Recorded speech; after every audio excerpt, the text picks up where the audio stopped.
Bonjour, et bienvenue sur notre chaîne Moto éclairée. Entraînez-vous à l'épreuve théorique moto avec nos différentes séries dédiées uniquement à la moto. 40 questions. Réponses et explications détaillées après chaque question. N'hésitez pas à commenter, débattre, ou poser vos questions dans la section commentaires. Abonnez-vous pour ne rater aucune nouvelle vidéo. Vous pouvez avancer grâce à la flèche droite de votre clavier pour passer les explications par palier de 5 secondes. Vous êtes prêts? Alors, c'est parti!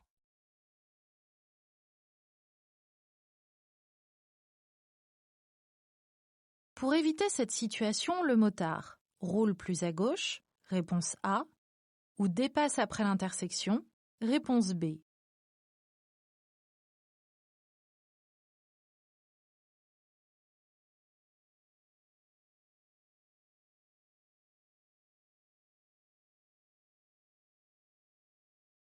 Une intersection est potentiellement une zone de conflit.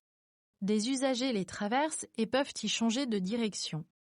Rouler plus à gauche ne permettrait pas d'éviter cette situation puisque ça rendrait la moto encore moins visible. La solution est d'attendre d'avoir franchi l'intersection pour entreprendre le dépassement. Réponse B.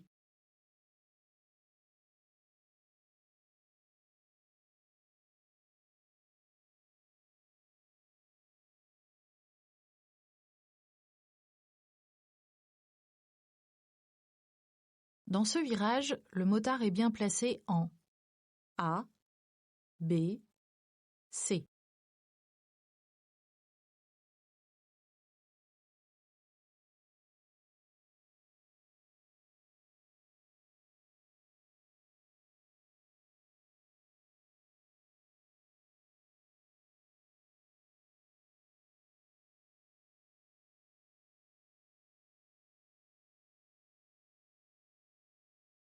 On peut dire que ce conducteur n'a apparemment pas compris ce qu'est une trajectoire de sécurité. Il se présente à l'intérieur du virage au lieu de se placer à l'extérieur, ce qui lui permettrait d'avoir une meilleure visibilité vers la sortie du virage. Il s'écarte vers la ligne axiale dans le virage, ce qui le rapproche des usagers arrivant en face. Il pourrait effrayer ces usagers. Le motard pourrait également prendre peur et freiner ou se crisper, ce qui aurait pour effet de redresser la moto et de l'envoyer directement dans la voiture en face. Le seul moment où le motard est bien placé, c'est à la sortie du virage, c'est-à-dire en C. Réponse C.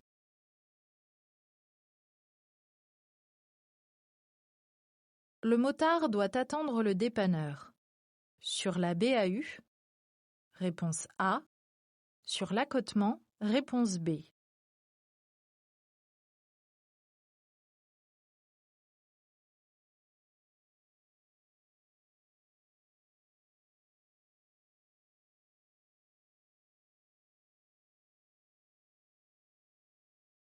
Sur une autoroute, la vitesse maximale autorisée peut atteindre les 130 km/h. Aussi, la bande d'arrêt d'urgence a été conçue pour permettre l'arrêt d'un véhicule en panne jusqu'à l'attente du dépanneur sans pour autant perturber le trafic. Mais seule une ligne sépare la BAU de l'autoroute. De fait, pour sécuriser l'attente du conducteur et de son ou ses passagers, les usagers sont invités à franchir le rail de sécurité afin d'attendre sur l'accotement. Réponse B.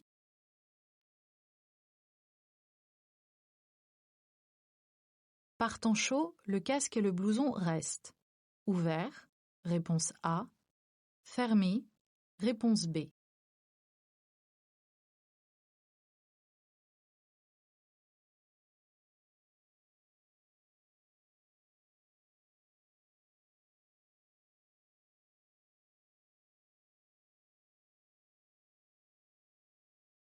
C'est un des inconvénients de la pratique de la moto. Il faut être correctement équipé, quelle que soit la saison. Lorsqu'il fait froid, on ne se pose pas de questions et on est enclin à tout fermer. Mais quand il fait chaud, on aurait tendance à vouloir tout ouvrir pour se rafraîchir. Le problème, c'est que pour que la protection offerte par les équipements soit efficace, il faut qu'il soit correctement ajusté. Avec la mentonnière relevée, le visage n'est pas protégé et le risque de traumatisme facial existe, y compris en cas de projection. Un blouson ouvert ne couvrira pas correctement le buste en cas de chute et les protections seront inefficaces. Donc même par temps chaud, le casque et le blouson restent fermés. Réponse B.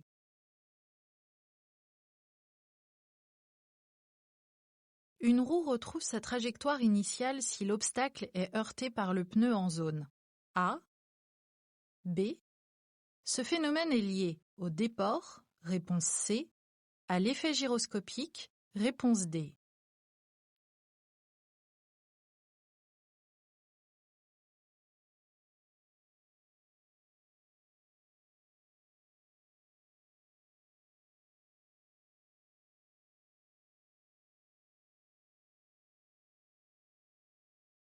La partie cycle d'une moto est étudiée pour trouver le meilleur compromis entre stabilité et maniabilité, et ce, en fonction des modèles. Si un obstacle est percuté en zone B, la moto sera fortement déstabilisée et certainement endommagée. Il est fort probable qu'elle chute. En revanche, en zone A, la moto gardera sa stabilité. C'est dû à l'effet gyroscopique qui maintient la moto droite et au déport, également appelé chasse. Réponse A, C et D.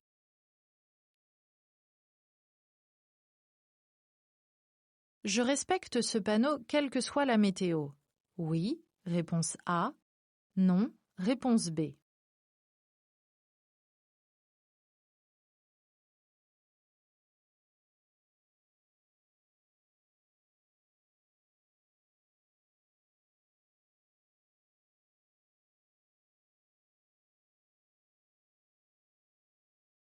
Ce panneau informe que d'ici 150 mètres environ, la chaussée risque de devenir glissante. Si ce risque était lié à des conditions météorologiques particulières, ce serait précisé par un panonceau. Sans ces indications, je tiens compte du panneau par tout temps et à toute heure. Réponse A.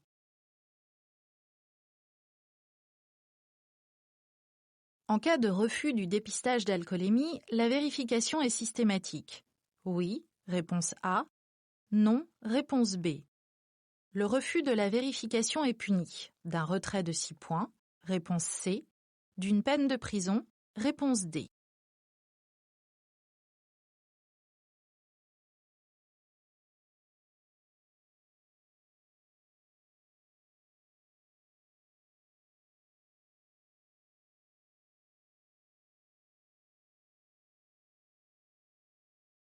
Comme pour les stupéfiants, refuser de se soumettre à un dépistage de l'alcool entraîne obligatoirement la vérification. Refuser de se soumettre à la vérification entraîne les mêmes conséquences qu'une vérification positive, un retrait de 6 points et une peine de prison. Réponse A, C et D. L'effet gyroscopique participe à la stabilité de la moto. Oui, réponse A. Non, réponse B. Plus la vitesse est élevée, plus il est difficile de garder la stabilité, réponse C, de changer de direction, réponse D.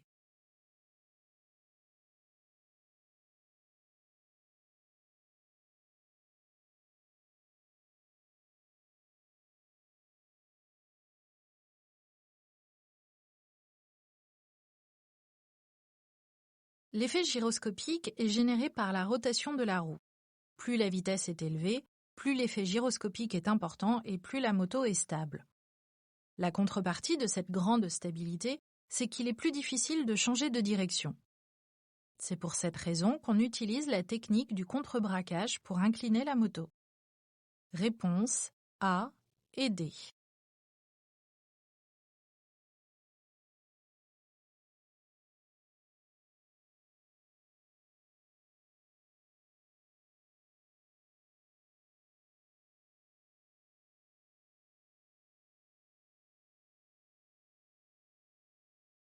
Je peux franchir la ligne blanche pour dépasser.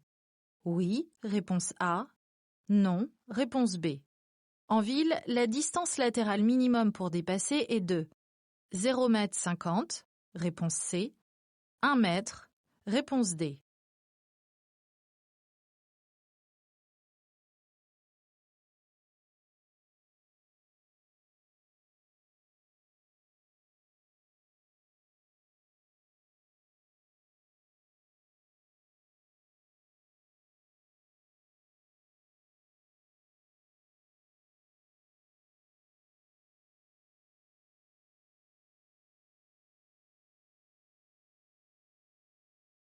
Ces cyclistes circulent en file indienne et serrent bien le bord droit de la chaussée.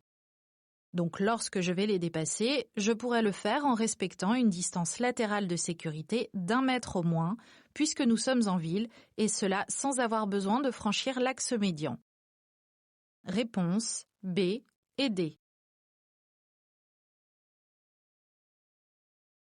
Je compense l'effet du vent qui me poussera vers la droite, réponse A, la gauche, réponse B.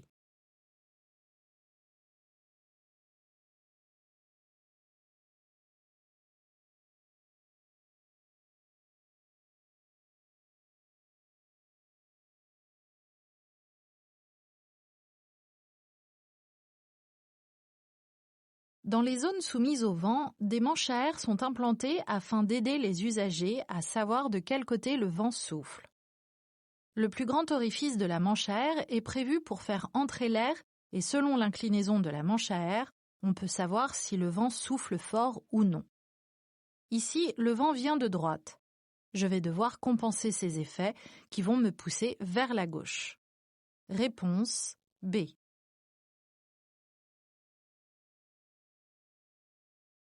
Tous les gilets airbag moto sont filaires. Oui, réponse A. Non, réponse B. Le câble s'ajuste en longueur. Oui, réponse C. Non, réponse D.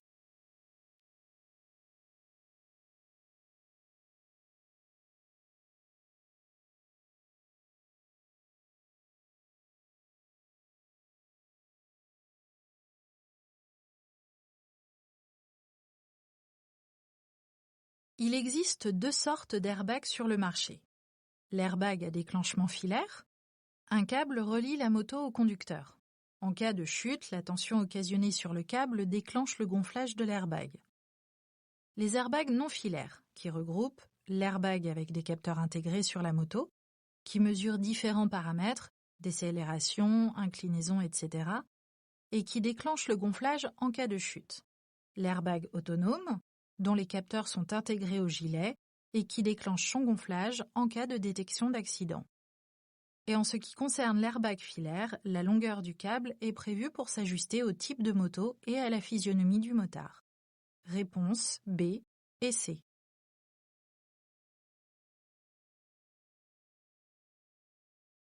Placer ici, je peux tourner à gauche, réponse A, faire demi-tour, réponse B. Je recherche l'intention de l'usager sur ma droite. Oui, réponse C. Non, réponse D.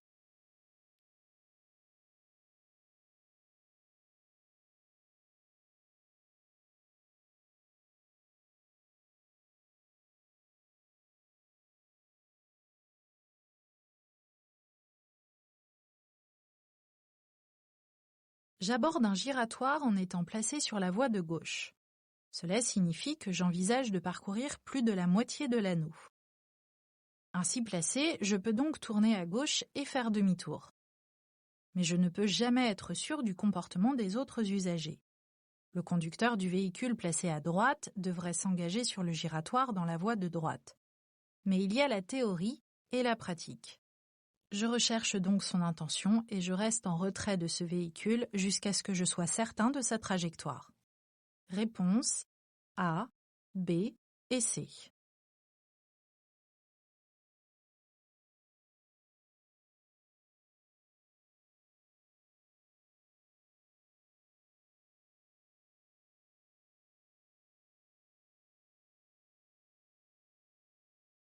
La monotonie influe sur le temps de réaction. Oui, réponse A. Non, réponse B. Pour éviter cet inconvénient, j'augmente les pauses, réponse C. L'allure, réponse D.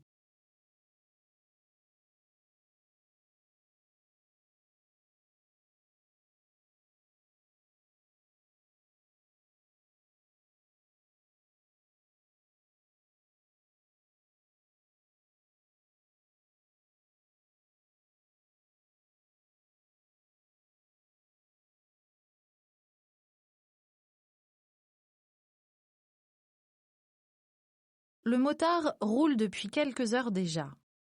En plus de commencer à ressentir quelques douleurs dans ses muscles, Le paysage défile autour de lui, mais il n'y prête plus aucune attention. Sa vigilance est retombée pour faire place à la monotonie, et cette dernière entraîne avec elle l'allongement du temps de réaction. Pour reprendre du poil de la bête, une seule solution, s'arrêter. Effectivement, seules des pauses régulières peuvent contrecarrer la monotonie. Réponse A et C.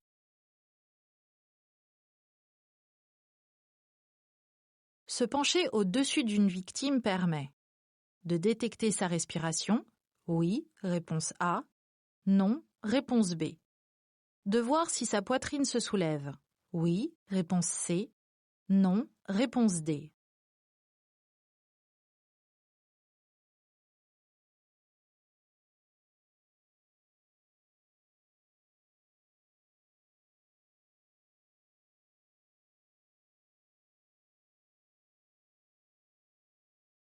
Dès lors qu'une personne est victime d'un malaise ou d'un accident, et qu'elle n'est plus capable de vous répondre ou de réagir à vos sollicitations, il est primordial d'évaluer très rapidement son état. Et pour ce faire, il faut commencer par savoir si elle respire. En vous penchant au-dessus d'une victime, vous serez plus à même de détecter un souffle qui sort de sa bouche ou de son nez. Vous serez également bien placé pour voir si sa cage thoracique se gonfle ou pas, provoquant le soulèvement de sa poitrine ou non. Réponse A et C.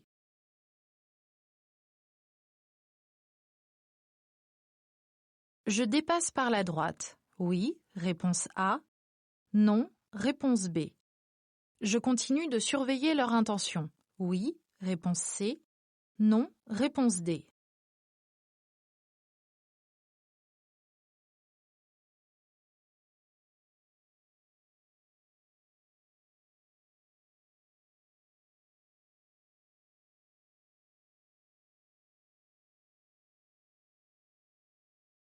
Cette situation est l'une des rares qui autorise le dépassement par la droite. Véhicule qui tourne à gauche, espace suffisant sur la droite pour dépasser. Je peux donc dépasser par la droite, mais je surveille le comportement des usagers qui s'apprêtent à tourner à gauche et bien sûr, je surveille également mes arrières. Réponse A et C.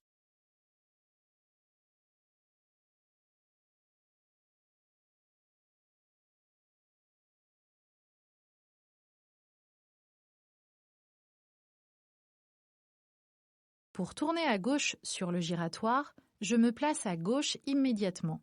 Oui, réponse A. Non, réponse B.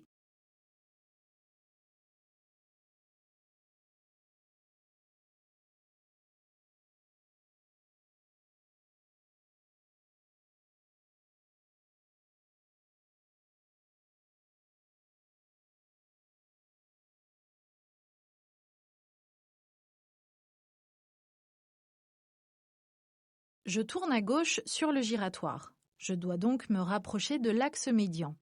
Mais avant de le faire, je dois surveiller ce qui se passe sur ma gauche. Ici, je pourrais penser qu'il est impossible de me dépasser car il n'y a pas suffisamment de place à gauche. Mais ce serait mal pensé. En effet, un scooter est arrivé derrière et s'est faufilé sur ma gauche pour passer devant. Si je serre l'axe médian maintenant, c'est l'accrochage assuré. Pour l'instant, je continue en ligne droite. Réponse B.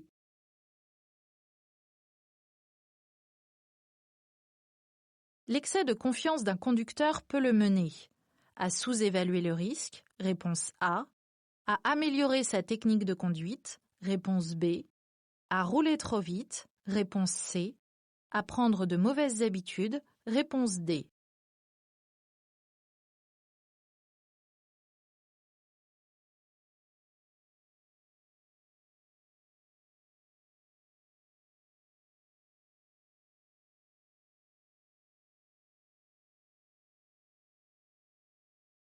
L'excès de confiance intervient au bout de quelques mois de conduite.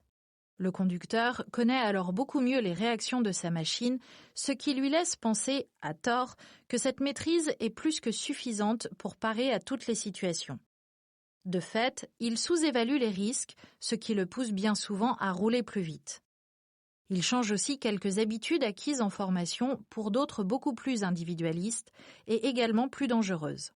Dépasser sur une ligne blanche, se passer de clignotant, etc. Réponse A, C et D. La visibilité dans cette intersection en virage est médiocre. Oui, réponse A. Non, réponse B. Je me prépare à ralentir. Oui, réponse C. Non, réponse D.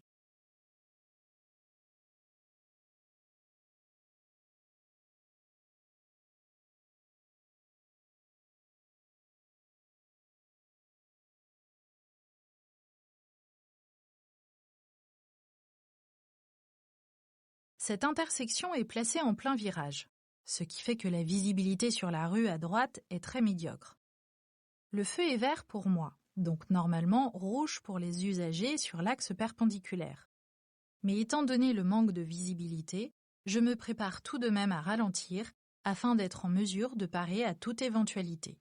Réponse A et C. Le pneu arrière est correctement gonflé.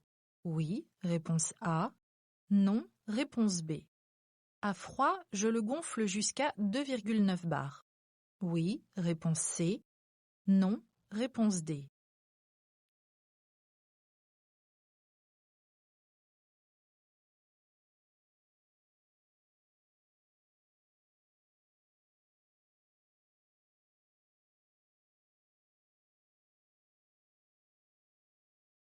Les préconisations du constructeur indiquent que la pression pour le pneu arrière de la moto doit être de 2,9 bars, et cela que je voyage seul ou non.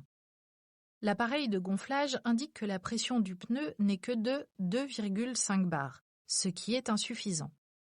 Je vais donc ajouter de l'air jusqu'à atteindre 2,9 bars, puisque je vérifie la pression à froid. Réponse B et C. Je klaxonne. Oui, réponse A. Non, réponse B. Je dépasse. Oui, réponse C. Non, réponse D.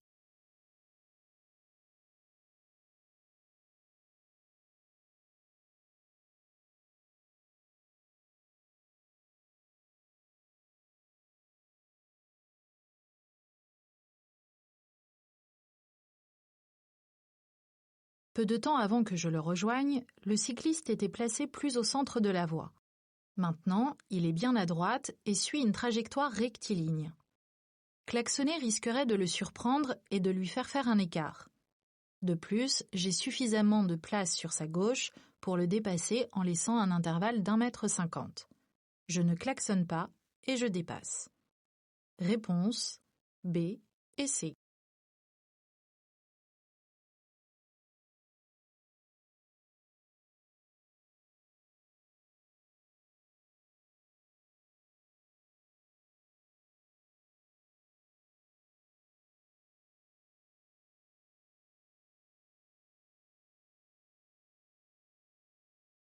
Mes feux sont allumés. Ce conducteur m'a forcément vu. Oui, réponse A. Non, réponse B.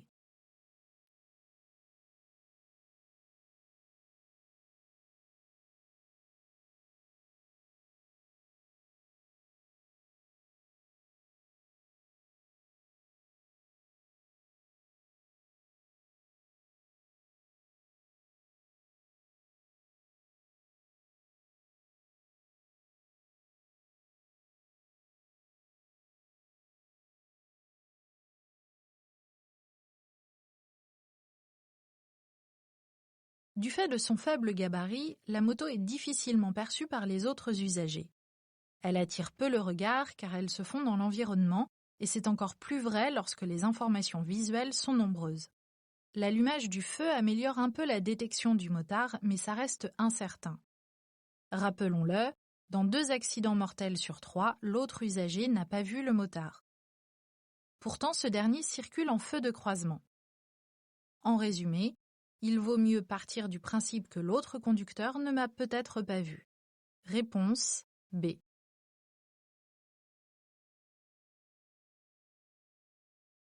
Ce motard est bien placé pour attendre l'arrivée du dépanneur. En 1, oui, réponse A. Non, réponse B. En 2, oui, réponse C. Non, réponse D.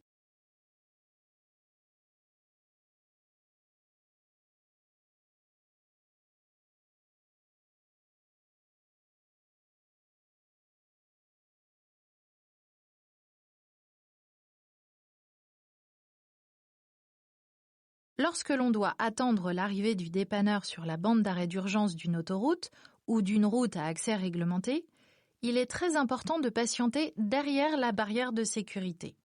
Cela afin de réduire le risque de collision avec les usagers circulant à plus de 100 km/h et passant à moins d'1 mètre de la bande d'arrêt d'urgence. Ce motard n'est en sécurité ni en 1, ni en 2 pour attendre le dépanneur. Réponse B et D.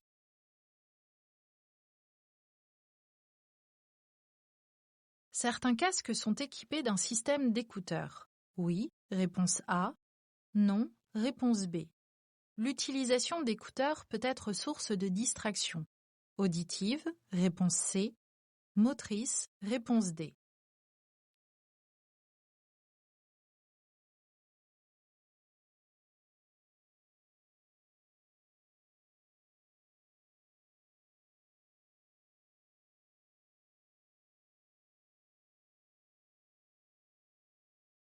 Il est possible d'équiper un casque qui ne l'est pas déjà d'écouteurs. Ce dispositif permet d'entendre les instructions du GPS, de dialoguer avec son passager ou avec d'autres motards lors de déplacements en groupe, de passer et de recevoir des appels téléphoniques, d'écouter la radio ou de la musique.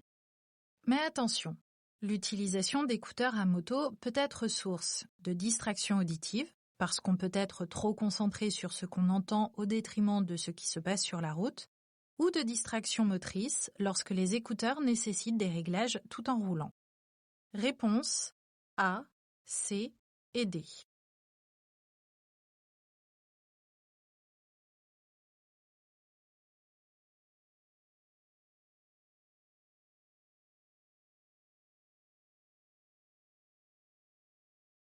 Je suis bien placé pour tourner à gauche. Oui, réponse A. Non, réponse B. Mon placement est une forme de communication. Oui, réponse C. Non, réponse D.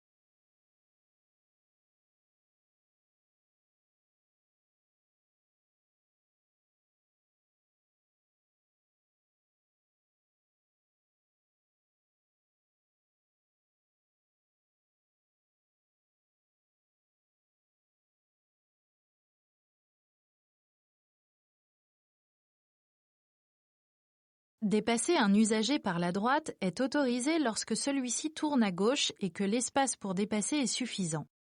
Je tourne à gauche et j'ai un faible encombrement. Je dois donc me placer à l'emplacement des roues gauches d'une voiture. Ainsi, les usagers derrière pourront passer plus facilement. Je suis donc bien placé. En me plaçant correctement, j'envoie un message clair aux usagers qui me suivent.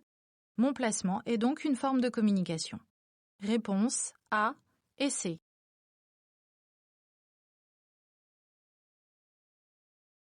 Ces accidents sont souvent dus au fait que le motard croit que les autres conducteurs le voient toujours. Oui, réponse A. Non, réponse B.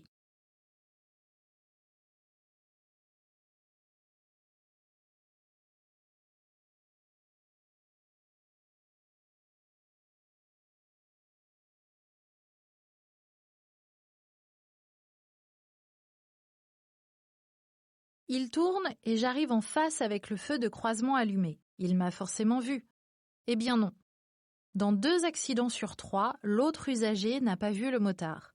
Il n'y a donc pas d'évidence. À partir du moment où la trajectoire du motard croise celle d'un autre usager, il y a un risque. Étant donné sa vulnérabilité, il a tout intérêt à réduire sa vitesse.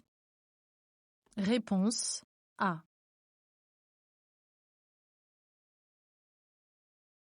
Je m'arrête en A, B, C.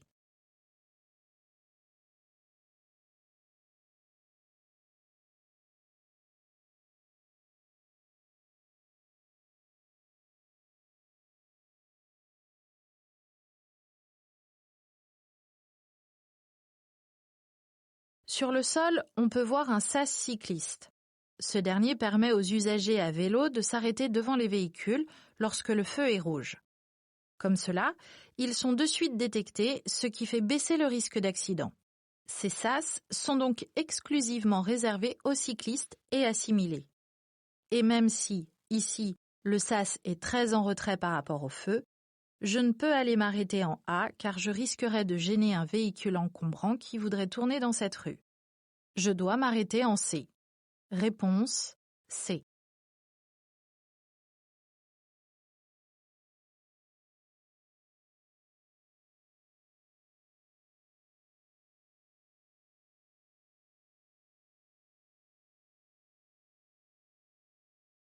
La chaussée présente un dévers. Intérieur, réponse A. Extérieur, réponse B. En ralentissant, je réduirai l'inclinaison de la moto. Oui, réponse C. Non, réponse D.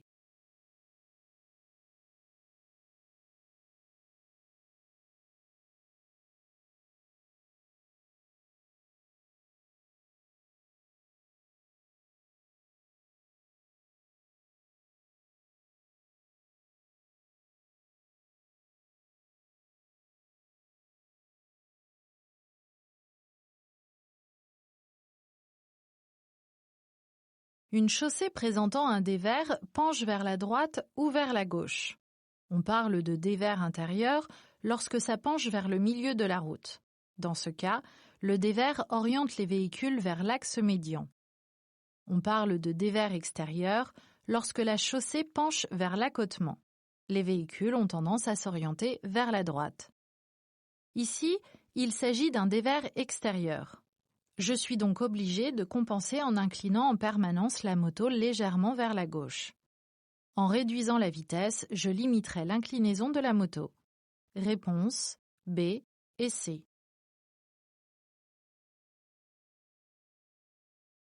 Lors d'un contrôle, l'agent peut vérifier la validité du permis de conduire. Réponse A. Le certificat d'immatriculation. Réponse B.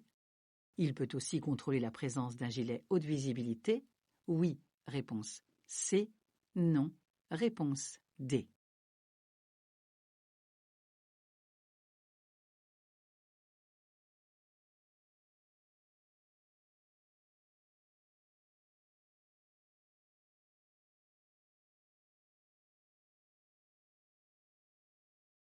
Les contrôles routiers ont pour but de vérifier que les automobilistes qui circulent sont en règle. Pour cela, l'agent pourra donc vérifier la présence et la validité du permis de conduire, le certificat d'immatriculation, ainsi que la présence du gilet haute visibilité. Il contrôle également que le véhicule est assuré en consultant le fichier des véhicules assurés. Réponse A, B et C.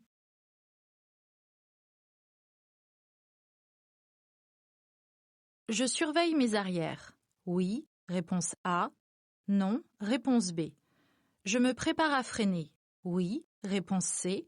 Non, réponse D.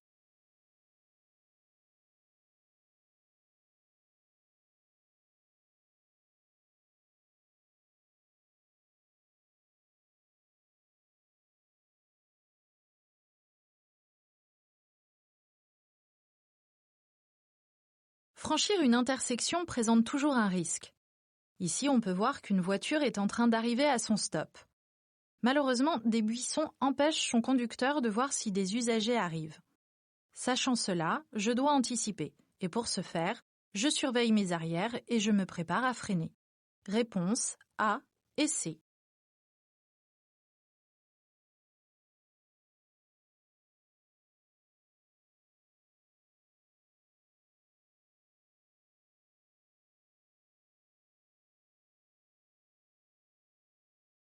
À la prochaine intersection, je céderai le passage. À droite, réponse A. À gauche, réponse B.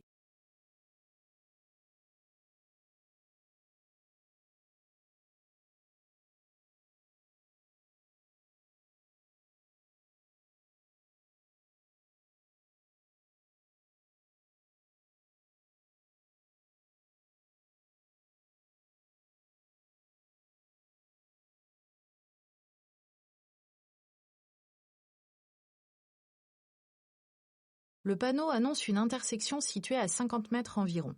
Dans cette intersection, la règle de la priorité à droite s'applique. Si un véhicule arrive à droite, je lui céderai le passage. Réponse A. Je laisse passer le piéton. Oui, réponse A. Non, réponse B.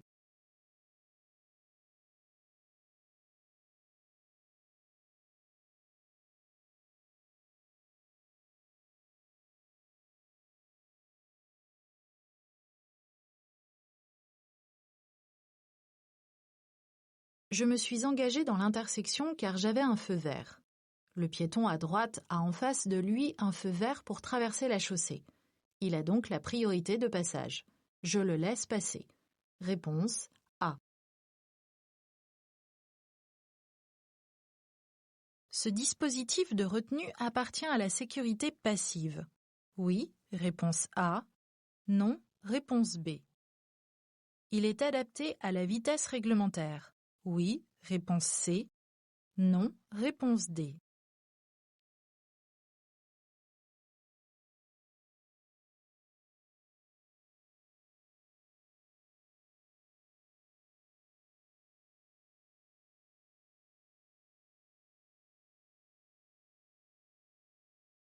Ce dispositif de retenue a été conçu de façon à limiter la gravité des blessures occasionnées au motard lors d'une chute.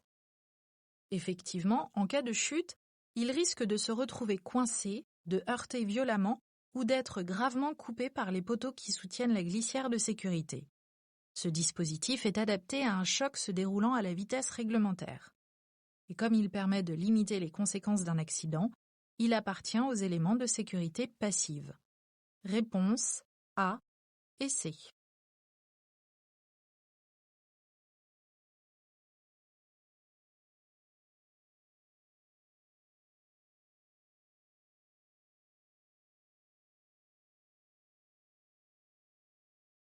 Une longue ligne droite peut inciter à rouler plus vite. Oui, réponse A. Non, réponse B.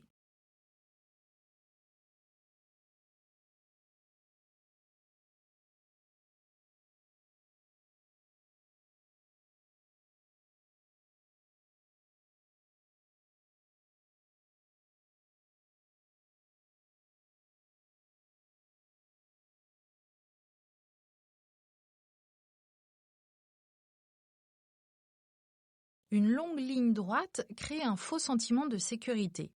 De fait, beaucoup de conducteurs relâchent leur attention tout en roulant plus vite. Ce qui fait qu'en cas de choc, les blessures seront elles aussi plus graves. Ce tracé rectiligne représente également, selon l'heure de la journée et de la nuit, une condition favorable à l'endormissement. Aussi, lorsqu'il doit rouler sur une longue ligne droite, le conducteur doit être conscient de ces risques, cela afin de rester vigilant et de contrôler sa vitesse. Réponse A.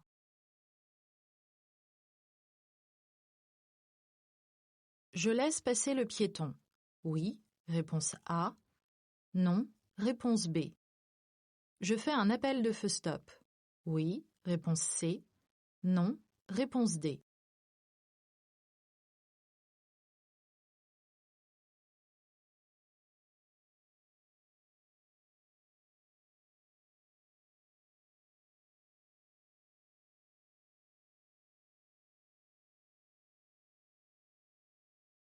Le fait qu'il y ait un terre-plein central n'y change rien. Le piéton manifeste son intention de traverser et je m'arrête pour le laisser passer. Mais avant de m'arrêter, je fais un appel de feu stop pour prévenir les usagers derrière de mon freinage. Réponse A et C. En ville, la moto est le mode de déplacement. Le plus économique? Oui, réponse A. Non, réponse B. Le plus écologique? Oui, réponse C. Non, réponse D.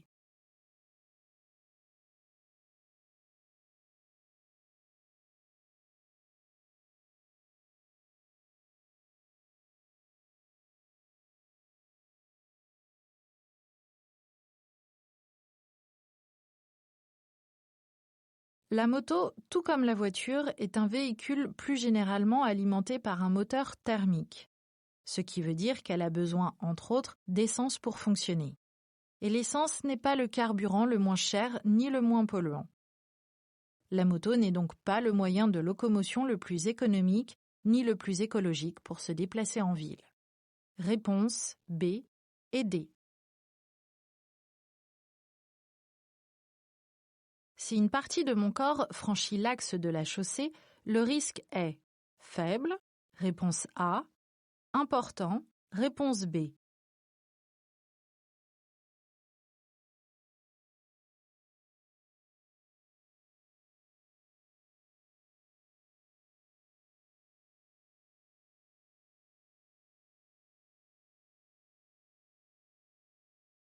En virage, si mon corps franchit l'axe médian alors que je suis incliné, le risque de percuter un véhicule arrivant en face sera très important.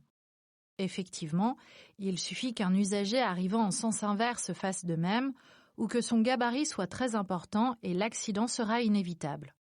Aussi, il est important en virage de respecter une trajectoire de sécurité.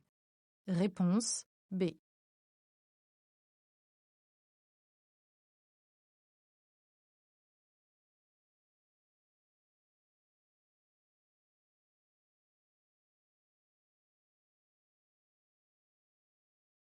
La prise de risque à 2 roues est un acte d'incivilité.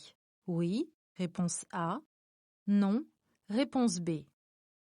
Une confiance excessive du motocycliste augmente le risque. Oui, réponse C. Non, réponse D.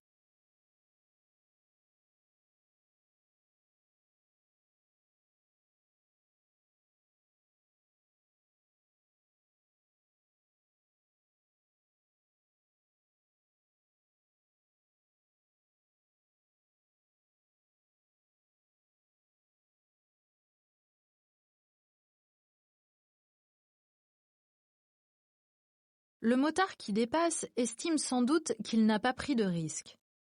Mais il ne pouvait pas voir le véhicule en face au début de son dépassement. Il ne pouvait donc pas évaluer le temps dont il disposait pour effectuer le dépassement.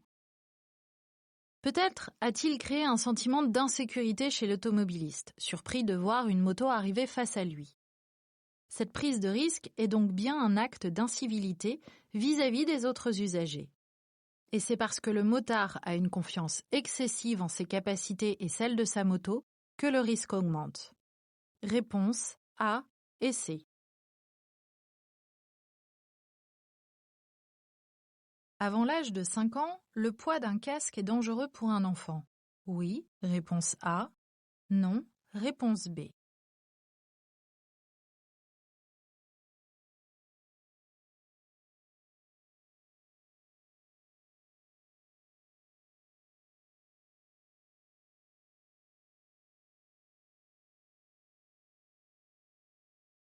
Avant 5 ans, la musculature du cou d'un enfant ne lui permet pas de supporter beaucoup de poids sur la tête.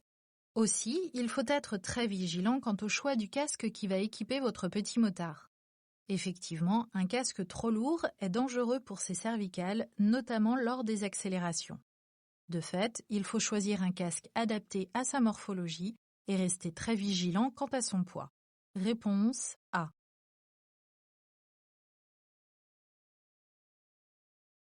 L'indicateur de position du témoin d'usure est en A, B.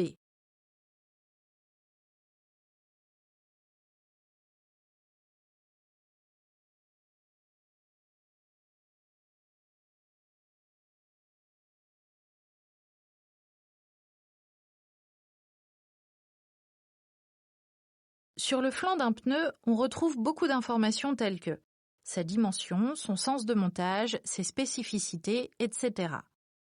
On y retrouve aussi un indicateur de position du témoin d'usure en A qui peut prendre plusieurs apparences selon la marque du pneu. Ici, c'est le bibendum Michelin qui indique la position du témoin d'usure qui, lui, se trouve en B. Réponse A.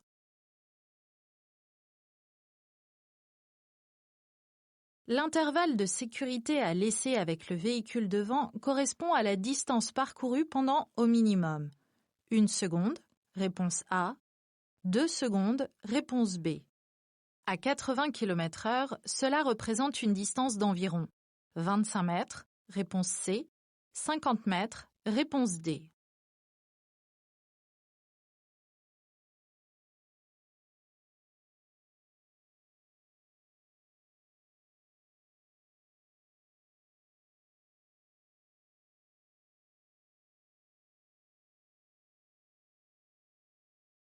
Pour rouler en sécurité, il est important de conserver une distance de sécurité entre les véhicules. Cette dernière doit correspondre au minimum à la distance parcourue en 2 secondes, ce qui correspond au temps de réaction moyen d'un conducteur auquel on ajoute 1 seconde pour lui permettre d'avoir le temps d'agir. À 80 km/h, cela représente environ 50 mètres. Pour le calculer, on multiplie le chiffre des dizaines de la vitesse par 3, ce qui nous donne la distance parcourue en 1 seconde, et on multiplie ce résultat par 2. Réponse B et D.